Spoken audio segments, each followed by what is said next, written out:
ఈ కార్యక్రమం ప్రారంభించే ముందు గురువు గారి పత్రి గారికి ఒక్కసారి మనం ధన్యవాదాలు చెప్పుకుంటూ కార్యక్రమం ప్రారంభిద్దాం. ఎందుకంటే ఆయన ద్వారానే ఇంత జ్ఞానం మనం పొందాం కాబట్టి ఆయన ఒకసారి మనం గుర్తు చేసుకోవడంలో తప్పేం లేదు. నేను ఇంచుమించు చెప్తున్నాను, ఎన్నాళ్ళ నుంచో చెప్తున్నాను, నిన్న కూడా చెప్పాను నేను. ఏమిటి అంటే పత్రి గారు బోధించేది ప్రతి ఒక్కళ్ళకి ఏమిటి అంటే ఆత్మజ్ఞానమే. ఆ ఆత్మజ్ఞానం పొందాలి అంటే దారేది అంటే ధ్యానమే, శ్వాస మీద ధ్యాస. సరే, ఆయన మరి మనకి ఎప్పటి నుంచో ఎన్ని చెప్తున్నారు, 30 ఏళ్ళ నుంచి. ఈ ఆత్మజ్ఞానం మనం పొందాలి అంటే చేయవలసిన 4 సాధన, స్వాధ్యాయం, సాంగత్యం, సేవ అని. ఇవన్నీ మనం చేస్తున్నాం.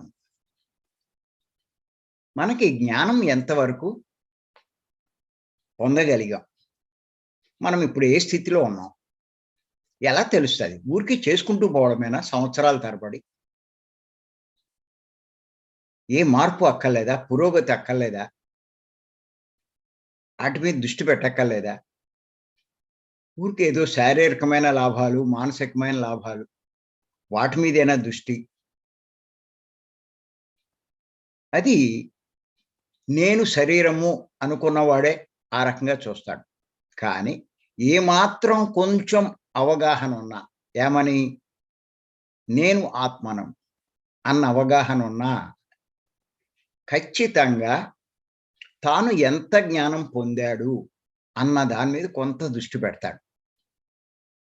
అది అది ఎలా పొందాము, మనం ఏ స్థితిలో ఉన్నాము అన్న దాని గురించే పత్రి గారు చెప్పినటువంటి విషయాలు తెలుసుకుంటున్నాం. ఇవాళ ఇంకొక విషయం తెలుసుకుందాం. ప్రతిదీ ముఖ్యమే. ఆయన లైఫ్లోంచి మరి ఆయన మనకి ఎన్నో సందేశాలు ఇస్తే అందులో ఒక్కొక్కటి తెలుసుకుంటున్నాం. ఈరోజు ఒక ముఖ్యమైన పాయింట్, చాలా ముఖ్యం ఇది కూడా. మీరు లోతుగా ఆలోచిస్తే ఆయన చెప్పేవన్నీ ముఖ్యమే. ప్రతిదీ మనం ఆచరణలోకి తెచ్చుకోవాలి. అలా ఇంకొక పాయింట్ ఏంటంటే ఆత్మజ్ఞానికి అన్నిటి గురించి అవగాహన ఉంటుంది. అంటే ప్రతి విషయాన్ని ఎంతో ఎక్కువగా అవగాహన చేసుకుంటాడు. బాగా లోతుగా విశ్లేషణ చేస్తాడు, అధ్యయనం చేస్తాడు, ఆలోచిస్తాడు. దాంట్లోంచి మంచి అవగాహన పొందుతాడు. అంచేత గుర్తుపెట్టుకోండి, మళ్ళీ ఇంకొకసారి చెప్తున్నాను, పత్రి గారి ద్వారా తెలుసుకున్నది. ఆత్మజ్ఞానికి అన్నిటి గురించి అవగాహన ఉంటుంది. ప్రతి విషయాన్ని ఎంతో ఎక్కువగా అవగాహన చేసుకుంటాడు. అజ్ఞానికి అయ్యేం ఉండవు, ఏం అర్థం కాదు, జీవిస్తాడంతే తనకు నచ్చినట్టు, తనకి ఇష్టమైనట్టు. ఏ రకమైన అవగాహన ఉండదు. మీకు కొన్ని ఎగ్జాంపుల్ చెప్తాను నేను, ఎన్నైనా చెప్పుకోవచ్చు. ఇంచేతంటే ఆత్మజ్ఞాని ఎన్నో తెలుసుకుంటాడు, ఎన్నిటినో అధ్యయనం చేస్తాడు, ఎన్నో అనుభవాలు పొందుతాడు, ఎన్నిటి నుంచో పాఠాలు నేర్చుకుంటాడు. అది అంచేత కొన్ని విషయాలు మనం తెలుసుకుందాం, కొన్ని ఎగ్జాంపుల్స్ బాగా అర్థం అవడం కోసం. అన్నిటి గురించి అవగాహన ఉండడం అంటే ఏంటి అన్నది తెలుసుకుందాం. ఇక్కడ ఒకటే గుర్తుపెట్టుకోండి, తెలుసుకోవడం వేరు, అవగాహన చేసుకోవడం వేరు. ముందు ఇది చాలా ముఖ్యమైన పాయింట్.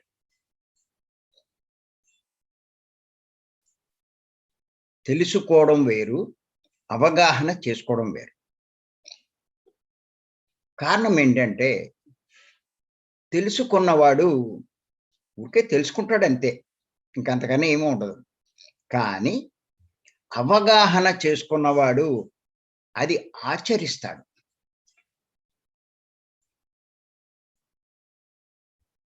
తెలుసుకున్న విషయాన్ని ఆచరించట్లేదు అంటే అది అవగాహన కాలేదు. అంటే అర్థం కాలేదని. ఇది ప్రతి ఒక్కడు గుర్తుపెట్టుకోవాలి. ఏ విషయం మనం తెలుసుకున్నా, మనం ఆచరించట్లేదు అంటే అది మనకి అవగాహన కాలేదు. పుస్తకంలో చదివాం. ఎవడో చెప్తూ ఉంటే విన్నాం. తెలిసింది విషయం. కానీ ఆచరణ లేదు. మీకు కొన్ని విషయాలు చెప్తాను నేను. పత్రి గారి దగ్గర నుంచి నేర్చుకున్నవే ఇవన్నీ కూడా. గుర్తుపెట్టుకోండి. ముఖ్యమైన విషయం మీద ఉండవలసిన అవగాహన. ఏంటి ఆ ముఖ్యమైన విషయం అంటే, ప్రతి ఒక్కరూ తెలుసుకోవాల్సింది. నేను దేహం కాదు, నేను ఆత్మను. ఇది చాలా చాలా ముఖ్యమైన విషయం. ఫండమెంటల్. ఫస్ట్ ప్రతి ఒక్కడు అవగాహన చేసుకోవాల్సింది ఈ విషయమే.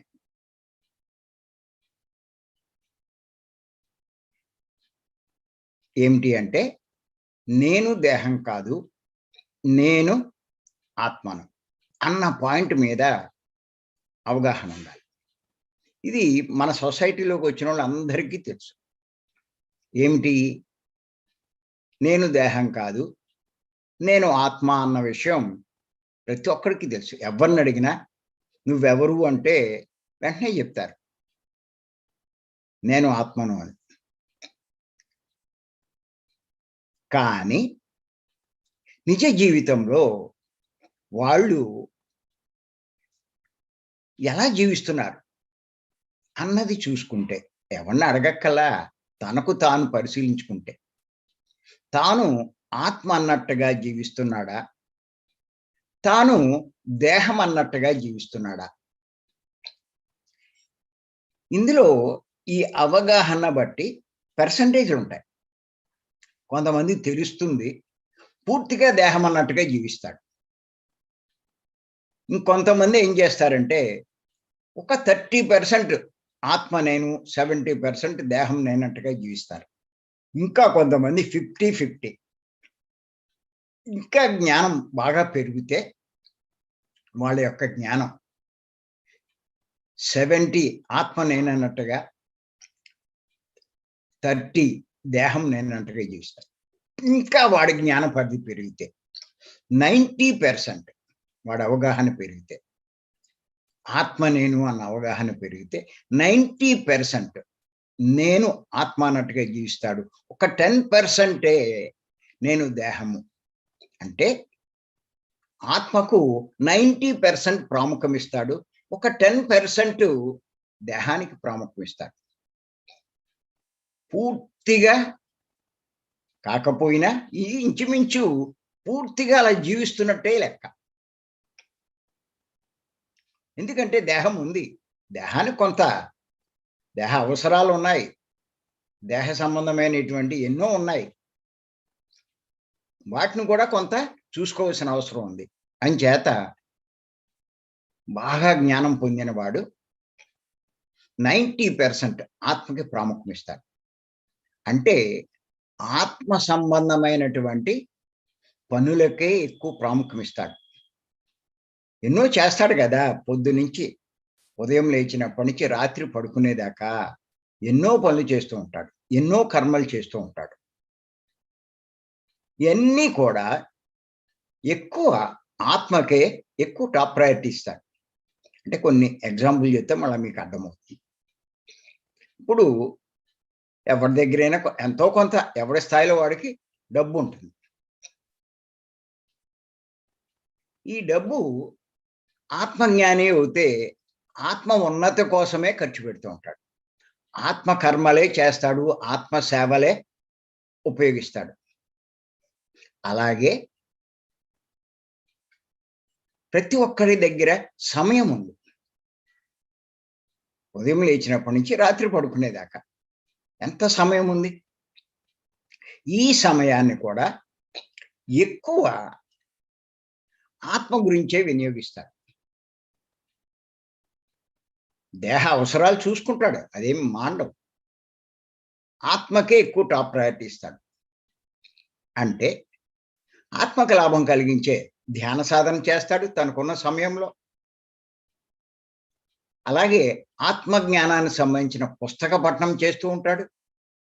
అలాగే ఈ బోధలు ఎవరో ఒకళ్ళు బోధ చేస్తూనే ఉంటారు అలాగా. అది ఆత్మకు సంబంధించిన ఆత్మజ్ఞానానికి సంబంధించిన బోధలకి వినడానికి ఎక్కువ తన సమయాన్ని కేటాయిస్తాడు. ఇంకా వాళ్ళ దగ్గర ఏముంది అంటే వాక్ ఉంది. గుర్తుపెట్టుకోండి. వాళ్ళకున్న ఈ వాక్ శక్తి. దీన్ని కూడా ఎక్కువ ఆత్మకు లాభించే పనులకే ఉపయోగిస్తారు. ఎవరు అంటే నేను ఆత్మ అన్న అవగాహన ఉన్నవాళ్ళు. అంటే ఊరికే మాట్లాడరు.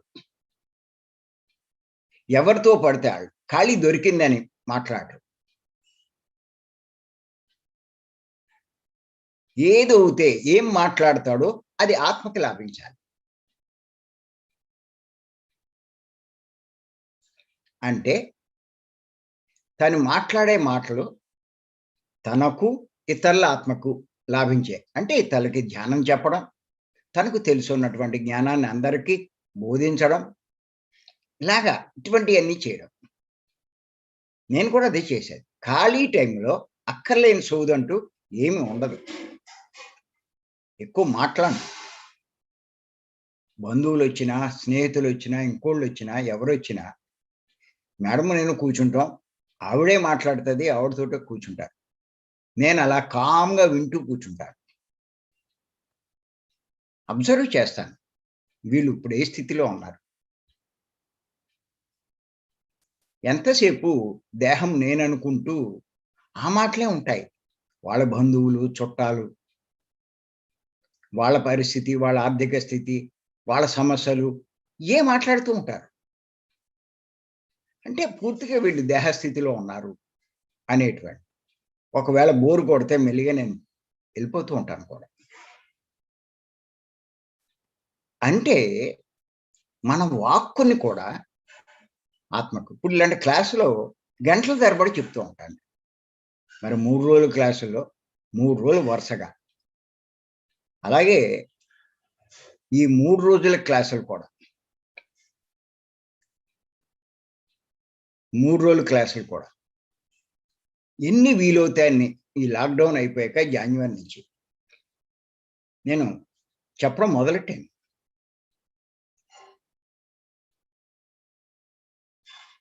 ఆ చెప్పడం మొదలెట్టి వరుసగా ఇచ్చేసాను క్లాసులు. కారణం ఏంటి అంటే ఇది అందరికీ తెలియాలి. ఈ జ్ఞానం అందరికీ అవసరం అనే ఉద్దేశంలో మనకు తెలిసింది అందరికీ అందించడం కోసం కొంచెం కష్టమైన, ఇబ్బందైనా నేను చెప్పడం మొదలెట్టా. మళ్ళా లాక్‌డౌన్ వచ్చి అన్నీ క్యాన్సెల్ అయినాయి కానీ. లాక్‌డౌన్ అంటే ఈ కోవిడ్ సెకండ్ ఫేజ్ వచ్చి. లేకపోతే ఇంకా చాలా చోట్ల చాలా క్లాసులకెళ్ళేవాడిని. మొన్న పేరవరంలో పత్రి గారు అన్నారు. ఏమన్నారంటే, "నాయనా రెస్ట్ తీసుకోవడం కూడా నేర్చుకోవాలయ్యా.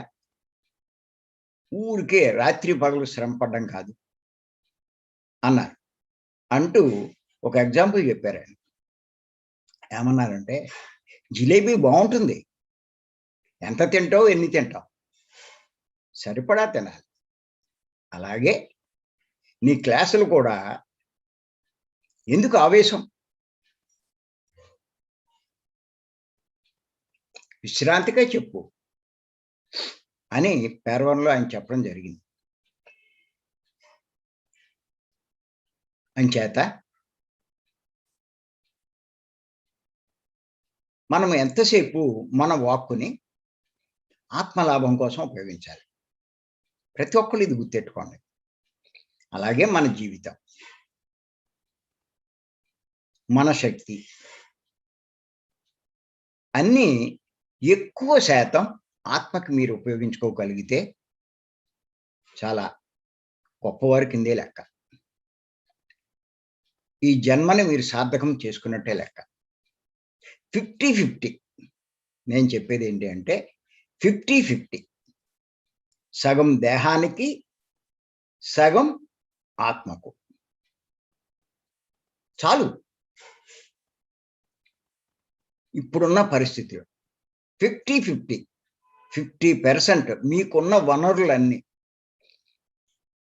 ఆత్మకు ఉపయోగించి 50% శరీరానికి ఉపయోగించమని ఎవరు చెప్పక్కర్లా. ఆత్మకు ఉపయోగించమని చెప్పాల్సిందే. అలా ఉపయోగించాలి. ఎందుకు అలా చెప్తున్నాను అంటే, కనీసం ఈ జన్మలో ఆ రకంగా మనం కృషి చేస్తే మరుజన్మ ఎలా ఉంటుంది అంటే, గుర్తెట్టుకోండి, మరుజన్మ పూర్తిగా అనుకూలమైన జన్మ మనకు లభిస్తుంది. ఇది బాగా గుర్తెట్టుకోండి ప్రతి ఒక్కళ్ళు. చాలామంది ఏమనుకుంటారంటే, ఏముందండి, ఏం లాభం అండి, ఊరికే చేయడమేగా, కళ్ళు మూసి కూర్చోవడమేగా, ఏమొచ్చింది, ఏమవుతుంది అనేటువంటి భావంతో ఉంటారు. కానీ గుర్తుపెట్టుకోండి, చేసింది వృధా కాదు. అందులోనూ ఆత్మ సంబంధమైనటువంటి కృషి ఏది వృధా కాదు. అది అంతా లాభమే. దేహ సంబంధమైన కృషి అంతా వృధా అవుతుంది. ఆత్మ సంబంధమైన కృషి అంతా మనకి భవిష్యత్తుకి ఎంతో లాభం చేకూరుస్తుంది. దేహ సంబంధమైన కృషి అంటాను నేను. అంటే ఏంటి అంటే, ఎన్నో ఆస్తులు సంపాదించారు. ఓ 100 ఎకరాలు కొన్నారు. ఓ 20 బిల్డింగ్లు కట్టారు. ఎన్నో లక్షలు, కోట్లు బ్యాంకులో డిపాజిట్లేశారు. ఎంతో బంగారం సంపాదించారు. మీ గొప్ప బిల్డింగ్ కట్టుకున్నారు. ఇవన్నీ దేహ సంబంధమైనవి. వీటికేగా కృషి చేస్తున్నారు అందరూ. ఎప్పుడైతే మీరు శరీరం వదిలారో ఏమవుతాయి ఇవన్నీను? ఏమైంది నీ కృషి అంతా?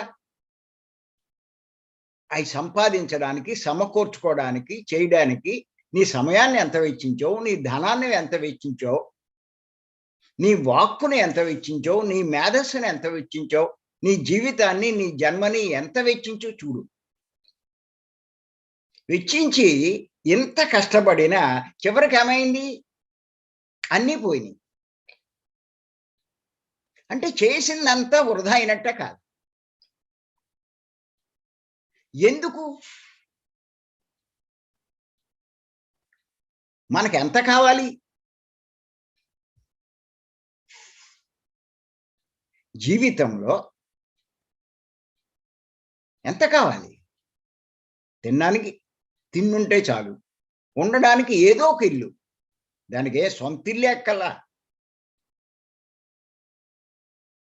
అలాగే తోడు. ఓ భార్య, భార్యకి భర్త. అలాగే మనకి కట్టుకోవడానికి కానీ దేనికి ఏ రకమైన ఇబ్బంది లేకుండా ఉంటే చాలు. ఇంక ఎంత ఉన్నా అది వృధాయే, గుర్తెట్టుకోండి.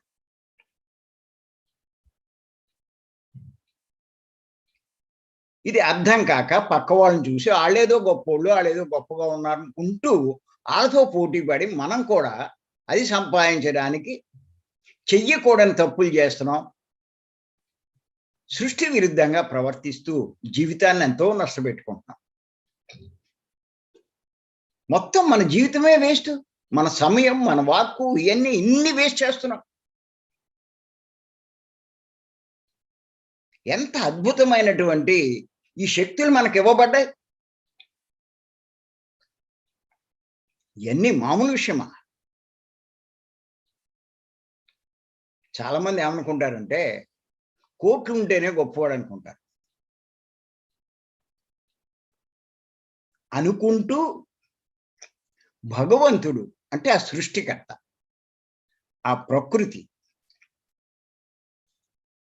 వాటికంటే, ఆ ధనం కంటే విలువైనవి మనకొచ్చిన ఇవ్వబడ్డ వాటి విలువ గ్రహించట్లేదు మనం. గుర్తుపెట్టుకోండి ప్రతి ఒక్కళ్ళు. ఈ పాయింట్ చాలా చాలా ముఖ్యం. విలువ కట్టలేని సంపదలు మనకు ప్రతి ఒక్కరికి ఇవ్వబడ్డాయి. వాటి విలువ గ్రహించక చాలామంది ఏమనుకుంటారంటే, ఆ భగవంతుడు, ఆ దేవుడు నాకేమిచ్చాడు? వాడికి ఎన్నో కార్‌లిచ్చాడు, ఎన్నో సంపదలిచ్చాడు, ఎన్నో ఇచ్చాడు.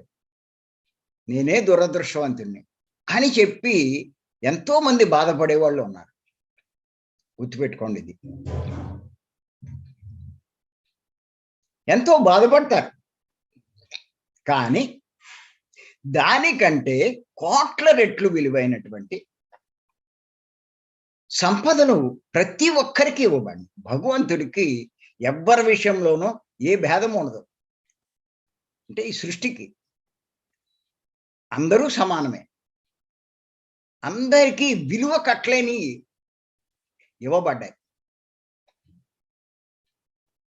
మీకు కొన్ని ఎగ్జాంపుల్ చెప్తాను. విలువ కట్టలేనివి మనకి ఇవ్వబడ్డాయా లేదా అని చెప్పడానికి. కొంచెం ఆలోచించండి. మీలో ఎవరైనా సరే ₹1,00,00,000 ఇస్తాను. మీ కళ్ళు 2 ఇచ్చేస్తారా? అంటే ఏమంటారు చెప్పండి? ఖచ్చితంగా చెప్తారు. "నువ్వు 1,00,00,000 కాదు నాయనా, 10,00,00,000 ఇచ్చినా నా కళ్ళు నేనివ్వను" అంటారు. 50,00,00,000 ఇచ్చినా, నువ్వు ఎంత ఇచ్చినా నా కళ్ళివ్వనంటారు. అంటే సహజంగా మీరేమంటారంటే, ఊరికే అలా అంటున్నాడు గానీ నిజంగా ఇత్తాడా? అని అనుకుంటారు. కానీ గుర్తుపెట్టుకోండి. అంటే దీన్ని బట్టి ఏమర్థమవుతుంది మనకి? మనకున్న ఈ శక్తి కోట్లు విలువ చేసేదేగా. అలాగే మనకి మాట్లాడే శక్తి ఉంది. మూగవాడికి ఓ మూగవాడున్నాడు. ఆడు కోటీశ్వరుడి ఇంట్లో పుట్టాడు. ఏమనుకుంటాడు చెప్పండి? ఎందుకు ఇయన్నీ? ఈ మాట లేనప్పుడు. ఇంకో కోటీశ్వరుడు ఇంకో ఇంట్లో చెవిటివాడిగా పుట్టాడు. మీరు చూసుకోండి ఉంటారు. అందరూ ఉంటారు లోకంలో. వాడు చెవిటివాడిగా పుట్టాడు. ఏమనుకుంటాడు? ఎందుకు ఈ కోట్లన్నీను? ఏసీలో ఉంటే ఏటి? కారులో తిరిగితే ఏటి? ఇనే శక్తి నాకు లేదే. అలాగే కొంతమందికి అంగవైకల్యాలు ఉంటాయి. ఎంత బాధపడుతూ ఉంటారు. డబ్బుంది. చక్రాల కుర్చీలో తీసుకెళ్తారు. ఎందుకది?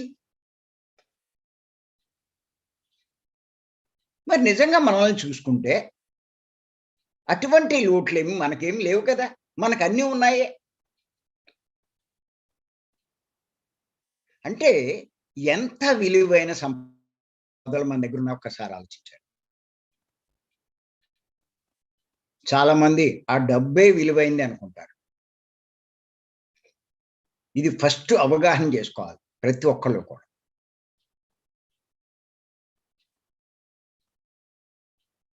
ఇప్పుడు చూడండి. కారు లేదు అని బాధపడేవాళ్ళు కూడా చాలామంది ఉన్నారు. పిచ్చేదవాళ్ళు. కారు లేకపోయినా కాళ్ళున్నాయిగా. అలా బాధపడేవాడికి కాళ్ళు తీసేసి కారిస్తానంటే ఏమంటాడు చెప్పండి? నీ ఎదవ కారు నాకెందుకు? నా కాళ్ళే నాకు చాలు అంటాడు.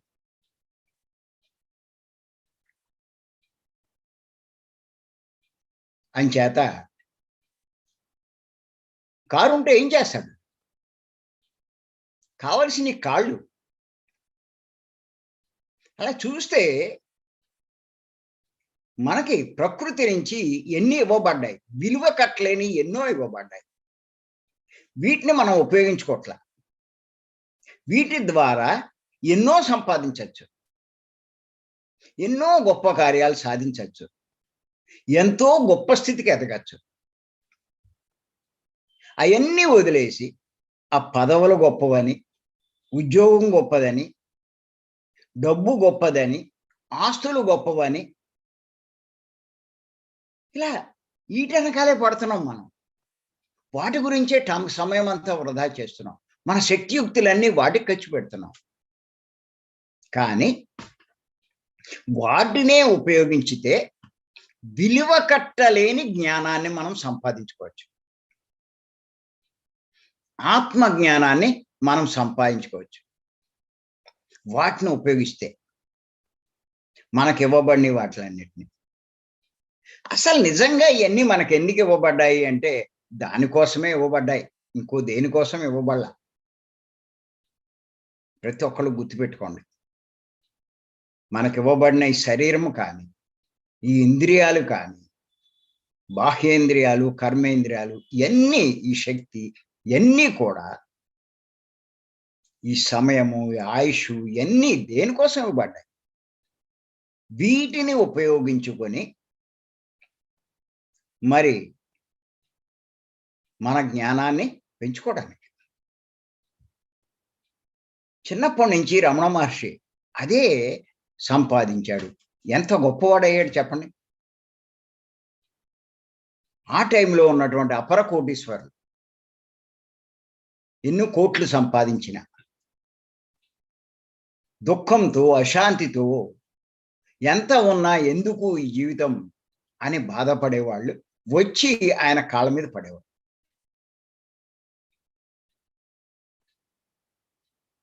ఆయన కాళ్ళ మీద పడేవారు. మాకు ఇన్నున్నాయి కానీ ఏమీ లేవు. సత్య సాయిబాబా దగ్గర కూడా ఎంతో మంది వెళ్ళేవారు.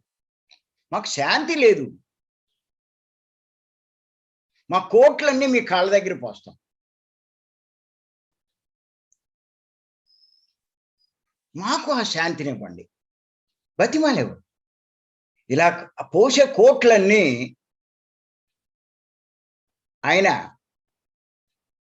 ఉంచడానికి ఓ పెద్ద బిల్డింగ్ కూడా కట్టించాడు అక్కడ పుట్టపర్తిలో. అలా జనాలు, భక్తులు అందరూ ఇచ్చినటువంటి ఆ సంపదలన్నీ ఆయన చనిపోయే టైంలో తరలించడానికి ఒక 1 వారం రోజులు పట్టిందంట, 10 రోజులు. అంటే అక్కడ నేను చెప్పేది ఏంటి అంటే, ఇక్కడ ఇంకో విషయం కాదు మనం తెలుసుకోవాల్సింది. ఇన్ని ఉన్న వాళ్ళు కూడా చివరికి ఆయన కాళ్ళ మీద పడేవాడు. ఇప్పుడు చెప్పండి, ఆయన గొప్పవాడా? వీళ్ళు ఎలా గొప్పవాళ్ళు అవుతారు? వివేకానంద గొప్పవాడు అవుతాడా? కోట్లో ఉన్నవాడు గొప్పవాడు అవుతాడా? రమణ మహర్షి గొప్పవాడు అవుతాడా? అపర కోటీశ్వరుడు గొప్పవాడు అవుతాడా? రమణ మహర్షి పొందిన జ్ఞానం, ఆయన చేసింది, ఇవన్నీ శాశ్వతం. వీళ్ళు సంపాదించి వీళ్ళేదో గొప్పగా అనుకునేవి ఎప్పుడు పోతాయో తెలీదు. ఇంత సంపాదించేస్తారు, చిన్న అనారోగ్యం వచ్చేసరికి, లేకపోతే ఇలాంటి కోవిడ్ ఇలాంటివి వచ్చేసరికి గజగజలు ఆడిపోతారు. ఆ జ్ఞానం పొందిన వాళ్ళు ఏం మాట్లాడరే. ఎంచేత వాళ్ళు ఆ శరీరం వదిలినా ఇంతకన్నా గొప్ప శరీరం వస్తుంది. అంచేత వాళ్ళేమీ వర్రీ పడరు. కోట్లు ఉన్నవాడు దరదలు ఆడిపోతాడు. డాక్టర్ల దగ్గరికి వెళ్ళి ఎన్ని కోట్లు పోయమంటే అన్ని కోట్లు పోస్తాను, నా ప్రాణం కాపాడండి. వీళ్ళేం అడగరే. ఎంచేత సావు కూడా వీళ్ళకి లాభమే. నిన్న కూడా చెప్పాను, ఒకవేళ ఈ జ్ఞానం సంపాదించిన వాళ్ళు చనిపోయినా ఏమవుతుంది? గొప్ప లోకాలకు వెళ్తాడు, అక్కడి నుంచి గొప్ప జన్మ తీసుకుంటాడు. అన్నీ అనుకూలమైన జన్మ వస్తుంది.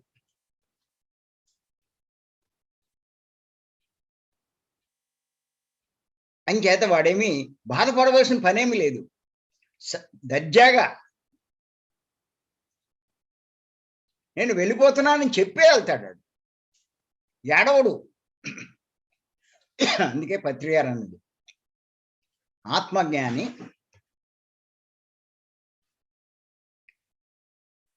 పుట్టినా సంతోషంగా ఉంటాడు, చనిపోయినా సంతోషంగా ఉంటాడు అని చెప్పడానికి కారణం అది. నేను మా మేడము ఇద్దరు మధ్య మధ్యలో అనుకుంటూ ఉంటాం. ఏమనుకుంటామంటే, నిజంగా కూడా ఇప్పుడు మా పరిస్థితి ఏంటంటే అన్నీ అనుకూలంగా ఉన్నాయి. ఈ ఆధ్యాత్మిక మార్గంలో, ఈ జ్ఞాన మార్గంలో జ్ఞానం సంపాదించుకోవడానికి మాకు ఏ రకమైన అవరోధాలు, ఏ రకమైనవి లేవు. కారణం ఏంటంటే, ఇందులోకి వచ్చిన తర్వాత ఎందుకో తెలియదు కానీ వ్యాపారాలనే మానేశాను. కోట్ల మీద సంపాదించగలిగేటువంటి వ్యాపారాలు 1, 2 కాదు. అయినా మాకే ఇబ్బంది లేదే. జీవించడానికి, చేసుకోవడానికి, మా కార్యక్రమాలు నిర్వహించడానికి, మేము చేసే సేవలు చేయడానికి ఏమీ లోటేమి లేదే. నేను అదే చెప్పేది. ఇది ఎప్పుడో పూర్వజన్మలో ఎక్కడో చేసిన పుణ్యఫలమే, సాధనా ఫలమే, అప్పుడు పొందిన జ్ఞాన ఫలమే అని మేము ఎప్పుడు భావిస్తూ ఉంటాం, మేడము నేను కూడా. ఇంకా మేము చూస్తే సంసార పరంగా మాకు ఏ అవరోధాలు, ఆటంకాలు. కొంతమందికి తల్లిదండ్రుల నుంచి, పిల్లల నుంచి, అలాగా భార్య నుంచి భర్తకు, భర్త నుంచి భార్యకి ఎన్ని ఇబ్బందులు చేయాలని అనుకుంటారు. ఎంత అవరోధం. మరి నిజంగా కూడా చూస్తే అటువంటి ఇబ్బంది మాకేం లేదు.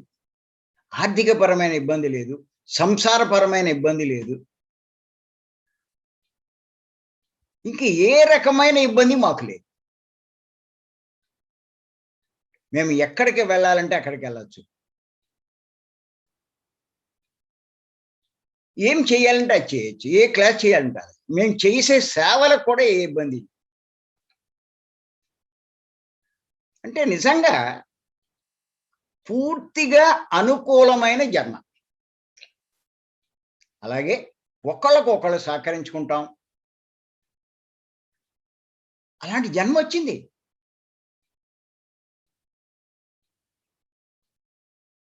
అనుకుంటాం గతంలో మనం చేసిన సాధన ఫలితమే ఇప్పుడు ఈ స్థితిలో ఉన్నాం. అలా ఎంతో మంది గురువులు ఉన్నారు. అందరికంటే గొప్ప గురువు పత్రి గారితో పరిచయం. ఇది మామూలు విషయం కాదు. ఎంత అదృష్టమండి అది, అలాంటి గురువు లభించడం. అటువంటి గురువే దొరకకపోతే ఎంత కన్ఫ్యూజన్లో ఉండేవాళ్ళం, గందరగోళ పరుస్తారు. ఈ ఆధ్యాత్మికంగా సరైన క్లారిటీ ఉండదు. చెప్పాల్సింది ఒకటి, చెప్పేది ఒకటి. ఏమైపోతుంది? ఇంకా మనం ఇక్కడ గమనిస్తే మన సొసైటీలో కూడా ఈ మార్గంలోకి వచ్చిన, పత్రి గారి మార్గంలోకి వచ్చిన చాలా మందికి ఏమైందంటే, పత్రి గారిని అనుసరించడం మానేసి పత్రి గారి కింద ఉన్న వాళ్ళందరినీ అనుసరిస్తున్నారు. శ్వాస మీద ధ్యాస వదిలేసి గైడింగ్ మెడిటేషన్ పట్టుకుంటున్నారు. ఎంత దురదృష్టవంతులో చూడండి. ఈ జన్మ నష్టపోయినట్టే వాళ్ళు. వాళ్ళు పట్టుకోవాల్సింది పత్రి గారిని, పట్టుకుంటున్నది చిన్నవాళ్ళని. వాడెంత చెప్తాడు, వాడికి ఎంత తెలుసు. పత్రి గారి జన్మ జన్మల్లో పొందినటువంటి జ్ఞానాన్ని అంతా మనకు బోధిస్తున్నారు. వీళ్ళు ఇంకా ఏంటి, ఆ పుస్తకం చదివి, ఈ పుస్తకం చదివి, ఆ పుస్తకాల్లో ఉన్న విషయాలే మనకు చెప్తారు. వాడికి అర్థమైన రీతిలో చెప్తాడు, అసలు సత్యాన్ని చెప్పడం. ఏమంటారు వాళ్ళు, అబ్బాయి వీళ్ళంతా ఎలిమెంటరీ స్కూల్ అండి, దేహస్థితిలో ఉన్నారు, అందుకే వాళ్ళకి గైడింగ్ మెడిటేషన్ అంటారు. దేహస్థితిలో ఉన్న శ్వాసమై ధ్యానం చెప్పచ్చు. దానికి గైడింగ్ చెప్పక్కర్లా. దేహస్థితిలో ఉన్నవాడికి గైడింగ్ మెడిటేషను, మనోస్థితిలో ఉన్నవాడికి సంకల్ప ధ్యానాలు. ఇదేం లేదు. ఎవ్వడికైనా ఒక్కటే అని చెప్తారు పత్రిక. శ్వాస మీద ధ్యాస. ధ్యానం అంటే శ్వాస మీద ధ్యాస అని చెప్తారు. ఆ దేహస్థితిలో ఉన్నవాడు శ్వాస మీద ధ్యాస పెట్టి ధ్యానం చేస్తే ఆడు అనుకున్నవి ఆడి వరకు ఆడు దేహపరమైనయే చూసుకుంటాడు. ఆ లాభాలు పొందుతాడు. మనోపరమైనటువంటి కోరికలు ఇటువంటివన్నీ ఉన్నవాడు ఏమి అక్కల సంకల్ప ధ్యానాలు ఏమీ. శ్వాసమై ధ్యాస పెట్టి ధ్యానం చేస్తే అన్నీ వాడికి సమకూరుతాయి. అంతేగాని దేహస్థితిలో ఉన్నవాడికి, ఎలిమెంటరీ లెవెల్లో ఉన్నవాడికి ఒక రక ధ్యానం, హై స్కూల్ లెవెల్లో మనోస్థితిలో ఉన్నవాడికి ఇంకో రక ధ్యానం అంటూ ఎక్కడ పత్రి గారు చెప్పలా. ఎవ్వడికైనా శ్వాస మీద ధ్యాస అని చెప్పారు. లేదు అంటే ఈ జన్మడు పోయింది. పిచ్చాదోలు వచ్చారు ఇందులోకి, వచ్చి కూడా ఉపయోగించుకోలేకపోతున్నారు. కానీ ఎవరైతే సరైన ధ్యానం చేస్తారో వాళ్ళ భవిష్యత్తు గొప్పగా ఉంటుంది. అది నేను చెప్పేది. ఈ మార్గంలో చేయండి. మీరు ఎంత అవకాశం ఉంటే అంత చేయండి. మ్యాక్సిమం మీ అవకాశాన్ని బట్టి. ఇక్కడే బాధపడవలసిన పనేమీ లేదు. ఆత్మ గురించి, ఆత్మజ్ఞానం గురించి మీరు 30% వీలవుతే 30%, 40% వీలవుతే 40, 50 వీలవుతే 50, 70 వీలవుతే 70 ఉపయోగించండి. ఎంత మీరు చేసినా మరు జన్మలో ఖచ్చితంగా దాని ఫలితం పొందుతారు. ఇక్కడ చేసే ఈ కృషి వల్ల ఆ మరు జన్మలో పొందేటువంటి ఆ జన్మ వల్ల చాలా తొందరగా మన జీవిత లక్ష్యాన్ని సాధిస్తాం. ఆ మోక్షాన్ని పొందగలుగుతాం. ఇది ప్రతి ఒక్కరూ గుర్తుపెట్టుకోవాలి. ఇంక మనకు అన్నీ అనవసరం అండి. ముందు ఈ అవగాహన కావాలి. నేను దేహం కాదు, నేను ఆత్మను అన్న అవగాహన ఉంటే కనుక ఖచ్చితంగా జీవితం దానికి అనుగుణంగానే జీవిస్తాం. ఎన్నో ప్రోగ్రామ్స్ ఉంటాయి. లేక ఈ ధ్యాన కార్యక్రమాలు, ఇటువంటి మరి 3 రోజుల కార్యక్రమాలు, ఇలాంటి కార్యక్రమాలు ఇటువంటివన్నీ ఉంటాయి. ఇటువంటివన్నీ ఉన్నప్పుడు వీటికి ప్రిఫరెన్స్ ఇవ్వాలి. ఎన్నో ఫంక్షన్లు ఉంటాయి. మన ఇంట్లో ఉంటాయి, మన బంధువులు ఉంటాయి. ఇవన్నీ దేహపరమైనవి. ఈ అటెండ్ అవుతూ కూర్చుంటే, ఇవన్నీ చూస్తూ కూర్చుంటే ఆత్మ గురించి ఎప్పుడు ఆలోచిస్తాం? పెళ్లి మళ్ళా రాదు, క్లాస్ కావాలంటే ఇంకో నెలలో వెళ్ళొచ్చు అనుకుంటారు. కానీ గుర్తుపెట్టుకోండి, ఇది పెళ్లి ఇప్పుడే వచ్చింది, కానీ అదేమి ఉపయోగం లేదు. ఈ ధ్యాన కార్యక్రమాలు ఇటువంటి వాటికి టాప్ ప్రయారిటీ ఉంది. అదే నేను చేసింది. ఎప్పుడైతే పత్రి గారు పరిచయం అయ్యి పత్రి గారి ద్వారా నేను అవగాహన చేసుకున్నాను. ఏమిటి అంటే, నేను దేహం కాదు, నేను ఆత్మను అన్న అవగాహన చేసుకున్నాను. అప్పటి నుంచి దేహ సంబంధమైనవన్నీ కట్ చేశాను. చాలా మంది ఆశ్చర్యపోయారు. గట్టిగా మాట్లాడితే నా లైఫ్ యూటర్న్ తిరిగింది. దేహ సంబంధమైన ప్రాపంచికమైనటువంటి మార్గంలో పయనించే నేను పూర్తిగా యూటర్న్ ఆత్మ సంబంధమైన దానిగా ఉంది. ఈ బంధువులు, కుటుంబ సభ్యులు వీళ్ళెవరితోటి పెద్ద పరిచయం పెట్టుకోను ఇంకా. బోరే ఆళ్ళు నా దగ్గరికొస్తాయి. అంతా మన ధ్యానులు, మనవాళ్ళు ఈ కార్యక్రమాలు. వీళ్ళతోటే మాట్లాడడం ఉంటుంది. వీళ్ళతోటే సాంగత్యం ఉంటుంది. ఆళ్ళతో మాట్లాడితే ఏముంటుంది ఎదవ సోది. అలా నా ధనాన్ని అప్పటిదాకా రకరకాల దేహ సేవలకి వాటికి కొద్దిగా ఉపయోగించేవాడిని. కానీ ఇందులోకొచ్చిన తర్వాత పూర్తిగా ఆత్మ సేవలకే నా ధనాన్ని అన్నిటిని నేను ఉపయోగిస్తున్నా. నా సమయాన్ని, నా వాక్కుని అన్నీ కూడా. జ్ఞానం ఎందుకు రాదండి? ఎందుకు ఎదగమండి? ఎందుకు లాభం పొందమండి? అంచేత ఇది తెలుసుకోవాలి ప్రతి ఒక్కరు.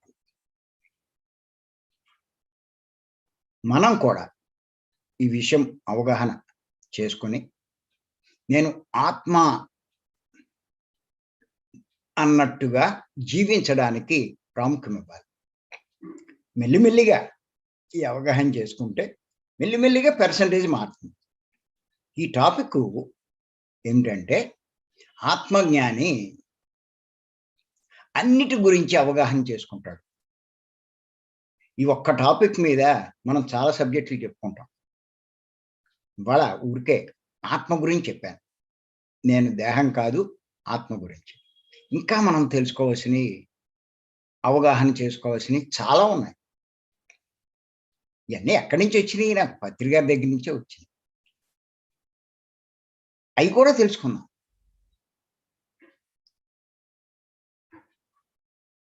అరే! ఇన్నున్నాయా మనం తెలుసుకోవాల్సింది? ఎంతుందా? ఆశ్చర్యపోతాం. ఖచ్చితంగా ఉన్నాయి. చేసుకోవాలి కూడా. నీ జ్ఞానం పెరిగే కొద్దీ ఒక్కో దాని మీద అవగాహన కలుగుతుంది. దానికి తగ్గట్టు నీ ఆచరణ మారిపోతుంది. ఎప్పుడైతే నీ ఆచరణ మారిపోతుందో, నీ జీవితమే మారిపోతుంది. అంచేత గుర్తుపెట్టుకోండి. ఊరికే తెలుసుకోవడం కాదు. అవగాహన చేసుకోవాలి. ఆ అవగాహన చేసుకోగలిగిన వాడే ఆత్మజ్ఞాని. నువ్వెంత అవగాహన చేసుకుంటే నువ్వు అంత జ్ఞానమే లెక్క. నేను దేహం కాదు, ఆత్మ.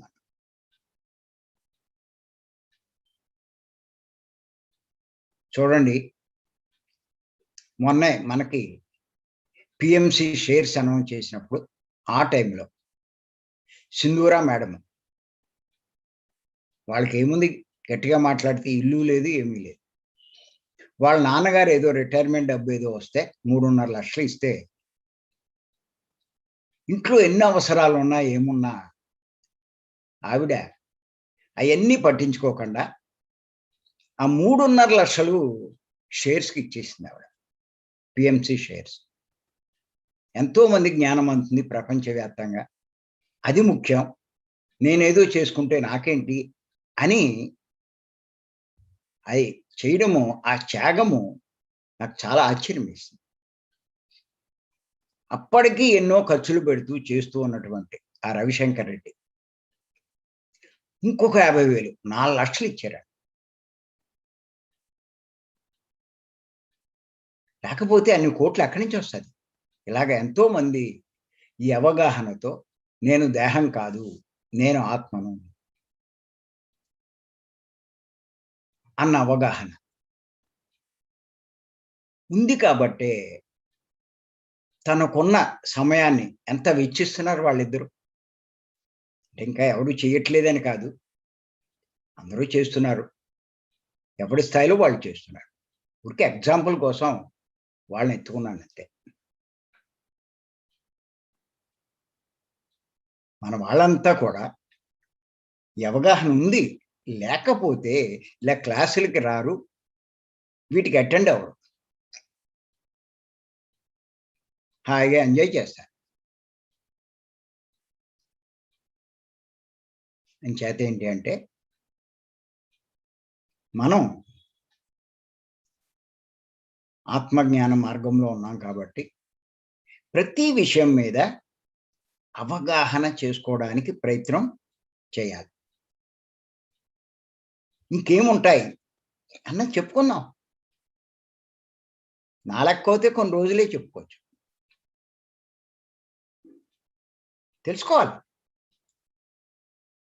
ఎందుకంటే ఒక విషయం తెలుసుకుని మళ్ళీ ఇంకో విషయంలోకి వెళ్ళిపోతే ఏం ఉపయోగం లేదు. ఒక విషయాన్ని ఎంత లోతుగా మనం అధ్యయనం చేస్తే అంత బాగా అవగాహన అవుతుంది. ఊరికే ఏమీ అధ్యయనం చేయకపోతే ఎక్కడ అవగాహన అవుతుంది?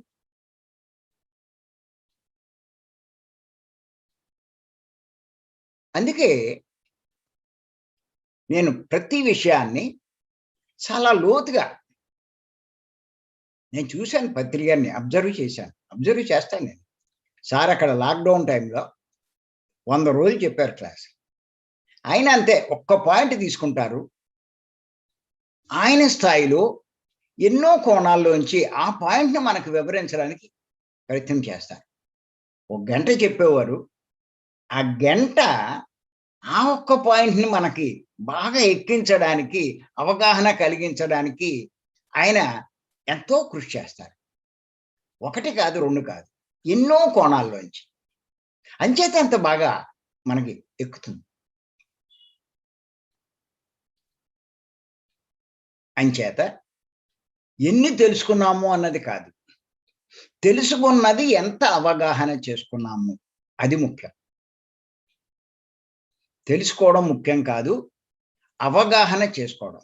కారణం ఏంటంటే అవగాహన చేసుకుంటేనే ఆచరణ వస్తుంది. ఆచరణ ఉంటేనే ఆ ఫలితం మనం పొందగలుగుతాం. లేకపోతే ఏముండదు. అంచేత గుర్తుపెట్టుకోండి. మన జ్ఞానం పెరిగే కొద్దీ ఖచ్చితంగా జీవితంలో ఎన్నో లాభాలు పొందుతాం. అందులో ఇదొక ముఖ్యమైనది. ప్రతి విషయాన్ని అవగాహన చేసుకోవడం. నేను ఆత్మ అన్న అవగాహన చేసుకోండి. ఎక్కువ మీరు చేసే పనులు, మీ యొక్క అన్ని సమయము అన్నీ కూడా ఆత్మ కోసం వినియోగించండి. మీకు అందరిలాంటి సంపదలు, పదవులు, పేరు ప్రఖ్యాతులు ఇయన్నీ ఉండేవి కావండి. ఎందుకండయ్యి? మీకు లోటు లేకుండా ఉందా లేదో చూసుకోండి. తినడానికి, ఉండడానికి లోటు లేకపోతే ఇంక చాలు, ఇంకేమి అక్కర్లా. లోటు ఉంటే దాన్ని చూసుకోవడంలో తప్పేమి లేదు. మీ పోషణకి లేదు. చూసుకోవాలి, తప్పదు. కానీ అన్నీ సరిపడగా ఉన్నప్పుడు మనం నేను ఆత్మ అన్న అవగాహనతో జీవించాలి. వాడు అదృష్టవంతుడు. నిజంగా ఇంత అవకాశం మనకి పత్రి గారి వల్లే మనకు కలిగింది.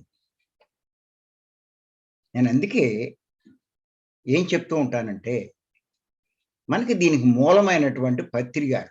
ఆయన ఇచ్చినటువంటి, ఆయన రాసిన పుస్తకాలన్నీ చదవమంట. అది సహజంగా మరి ఆ పుస్తకాలన్నీ 50, 60 పుస్తకాలు బయట గమ్మున దొరకవు. అందుకని నేనేం చేశానంటే నా పుస్తకాల్లో పెట్టాను అయన్ని. ఇప్పుడు అయి కూడా అర్థం కావట్లేదని చెప్పి దాన్ని విడదీసి సెపరేట్‌గా పెట్టాను బుక్కుల కింద. 7 పుస్తకాలు. 7 చదవండి చాలు. ఇంకేం అక్కర్లా. ఎంత జ్ఞానం ఉందో ఒక్కసారి చూడండి. ఒక్కసారితో మీరు అవ్వదు. మీకు సంవత్సరాలు పడతది పత్రి గారి పుస్తకాలన్నీ అధ్యయనం చేయడానికి. అయి అయిపోయి అది జీర్ణం చేసుకుంటే ఇంకోటేదైనా చదవండి. ముందు ఆయనయి పూర్తి చేసి తర్వాత ఇంకొకళ్ళు. పత్రి గారు చెప్తూ ఉంటారు. అయి చదవండి, ఇయి చదవండి. ఆయనది అయిపోయాక చేయండి మీరేదైనా. ఈ 7 పుస్తకాలు నిజంగా ఆ 7 పుస్తకాల్లో 50 పుస్తకాలున్నాయి. అంటే అన్నీ కలిసి ఒక దాంట్లో బైండింగ్ చేశాను. 10 పుస్తకాలు, 8 పుస్తకాలు అలా. అవి విడివిడిగా కొనాలంటే ఎంతో అవుతది. వాటిని రూ. 700కే నేనిస్తున్నాను. ఒక రూ. 50 పోస్టల్ చార్జ్‌తో 750 పంపండి నాకు వీపీపీ ద్వారా. మీకు ఆ పుస్తకాల సెట్ నేను పంపిస్తాను. ఇంకేమి వద్దండి, అది దగ్గర పెట్టుకోండి. వందలు వందలు. ఒక్కో బుక్కే 300, 400 అలా ఉంటున్నాయి. ఆ 2 బుక్కులు అయి కొనే బదులు అయి అర్థం కావు కూడా. మీరు చూడండి, ఇంతకుముందు ఎప్పుడో పౌర్ణమి జ్ఞానం అని వచ్చింది, 300 350 రూపాయల బుక్ కాస్ట్, 400 మరి. అది చదివితే నాకే ఎక్కలేదంటే ఇంకెవరికి ఎక్కితే చెప్పండి. ఆ పుస్తకం అయిపోయింది. మొదట్లో చాలా క్రేజ్గా కొన్నది. ఎందుకు ఆ డబ్బు? అటువంటి 2 పుస్తకాల బదులు పత్రి గారి 50 పుస్తకాలు ఉంచుకోండి. ఇలాగే మనకి ఏయ్యో చేస్తున్నారు. చేత నేను ప్రతి ఒక్కరికి చెప్పేది, పత్రి గారి పుస్తకాలు చదవండి, దానికి టాప్ ప్రయారిటీ ఇవ్వండి. ఖచ్చితంగా మనం పడుకునే మంచం పక్కన ఉండాలి. ఎప్పుడు ఏ రాత్రి కానీ ఎప్పుడు కానీ మీకు చదవాలని అనిపించిన మీరు ఆ పుస్తకాలు తీసి చదవండి. ఎంతసేపు చదవగలిగితే అంతసేపు. కంటిన్యూ అంటే అంత స్ట్రెయిన్ అయిపోతాం మనం. అని సందేశాలు కూడా నేను మధ్య మధ్యలో వింటాను. ఒక్కసారి కంటిన్యూ అన్నీ వినేయడం కుదరదు. అన్నీ వినేస్తే అందులో ఏది గుర్తుంటుంది? ఏదో ఒకటి వింటే, దాన్ని జాగ్రత్తగా వింటే, రాసుకుంటే అది మన లోపల నిక్షిప్తం అయిపోతుంది. అలా మన జ్ఞానాన్ని పెంచుకోవాలి. చేత పత్రి గారు చెప్పినటువంటి మరొక ముఖ్య విషయం, ఆత్మజ్ఞాని అన్నిటి గురించి అవగాహన ఉంటుందని చెప్పారు. ఈ అవకాశం ఇచ్చిన మీ అందరికీ నేను మరొక్కసారి ధన్యవాదాలు చెప్తున్నాను. Thank you.